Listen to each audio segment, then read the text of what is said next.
காரியத்தை பற்றி ஜெபம் பண்ணி நல்ல தீவிரமாக அதற்காக ஜெபம் பண்ணி கர்த்தரை விசுவாசித்து அப்படி போனீங்கன்னா வராத தைரியமெல்லாம் வர ஆரம்பிச்சிடும். தைரியமே இல்லாத ஆளுக்கு தைரியம் எங்கிருந்தோ வந்துடும். கர்த்தர் அந்த தைரியத்தை தர்றார். ராஜாட்ட தைரியமாக பேசுகிறான் பாருங்க, தன்னுடைய குறையை சொல்கிறான்.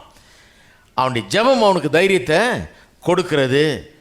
அவனுக்கு தெரியும் கர்த்தர் அந்த ராஜாவுடைய உள்ளத்தை அசைப்பார், அந்த ராஜா இவனுக்கு உதவி செய்வான்றது அவனுக்கு நன்றாக தெரியுது. 4 மாதம் இப்படி ஜெபம் பண்ணிவிட்டு கடைசியில் இந்த ராஜாவுக்கு முன்னால் நின்று இந்த காரியங்களை சொல்லுகிறான். இந்த 4 மாதத்தில் சும்மா இல்லை பாருங்க. அவன் 4 மாதத்தில் அவனுக்குள்ள ஒரு பெரிய வேலை நடக்குது. இங்கே ராஜா கிட்ட வேலை செஞ்சுட்டு இருக்கிறான். அவனை கர்த்தர் ஆனால் இதுக்காக அழைக்கல. ராஜா கிட்ட பானபாத்திரக்காரனாக இருக்கிறான். பானபாத்திரக்காரன்னு பேர், கப் பேரர்னு பேர். அவனுக்கு திராட்சை ரசத்தை ஊற்றி கொடுத்துக்கிட்டு இருக்கணும், பக்கத்தில் இருந்துக்கிட்டு ஒரு அசிஸ்டன்ட் மாதிரி இருந்துருக்கணும். அதான் செஞ்சுக்கிட்டு இருக்கிறான். ஆனால் இதுக்காக கர்த்தர் அவனை அழைக்கல. பாருங்க, நம்முடைய வேலைங்கிறது கடவுள் நம்மளுக்கு கொடுத்துருக்கிற அழைப்பு. ஒரு சில நேரத்தில் இன்றைக்கு ஒரு காரியத்தை நம்ம செஞ்சுக்கிட்டு இருப்போம், ஆனால் அது நம்முடைய அழைப்பாக இருக்காது. கர்த்தர் நம்ம இன்னொன்றுக்காக நம்ம அழைச்சிருக்கலாம். நம்ம கையில் இருக்கிறது தான் செய்ய முடியும், அதனால் செஞ்சுக்கிட்டு இருக்கிறோம். அதை செஞ்சுக்கிட்டு இருக்கும்போது நம்ம எதுக்காக கர்த்தர் அழைச்சாரோ அதை நமக்கு வெளிப்படுத்த ஆரம்பிக்கிறார். இவன் இந்த வேலையை செஞ்சுட்டு இருக்கான், ஏன்னா இந்த வேலை தான் இருக்குது, இதுதான் செஞ்சுக்கிட்டு இருக்கிறான்.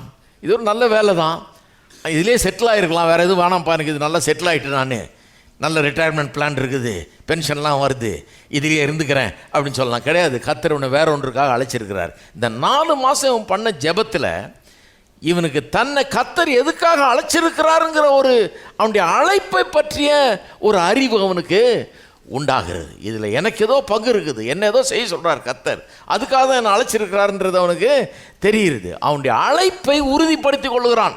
கடவுள் என்ன இதுக்காக தான் வச்சிருக்கிறாரு, அதுக்காக தான் கர்த்தர் இந்த பாரத்தை எனக்குள்ளே தந்திருக்கிறாரு. இந்த எருசலேம் நகரத்துக்காக, அந்த பட்டணத்துக்காக அந்த மதில்கள் கட்டப்பட வேணும். பாருங்க, மதிலை கட்டுறதுக்குன்னே ஒருத்தனை எழுப்புறாரு கர்த்தர். உங்களுக்கு தெரியுமா? உங்களுக்கு ஒரு வேலையும் செய்கிறதுக்கு கர்த்தர் அங்கங்கே ஒருத்தனை எழுப்பிட்டு இருக்கிறார்.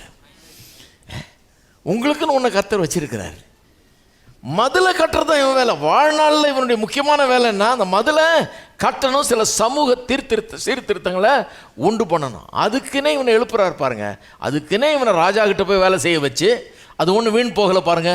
அங்கே வேலை செஞ்சதுனால தான் ராஜாட்ட பேச முடிஞ்சது, ராஜாவுடைய சமூகத்தில் நிற்க முடிஞ்சது, அவனுக்கு பேசக்கூடிய வாய்ப்பெல்லாம் கிடைச்சிது. அதனால் எதுவுமே வாழ்க்கையில் எதுவுமே வீண் கிடையாது.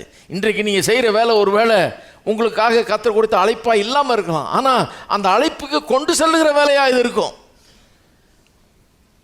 அப்போ எதுவுமே வீண் கிடையாது பாருங்க. கர்த்தர் நம்ம சில பாதைகளில் கொண்டு போகிறார், நடத்துகிறார். எதுவுமே வீணே கிடையாது, எதுவுமே வீண் போகாது. எல்லாத்தையும் கடைசியில் கூட்டி கழிச்சு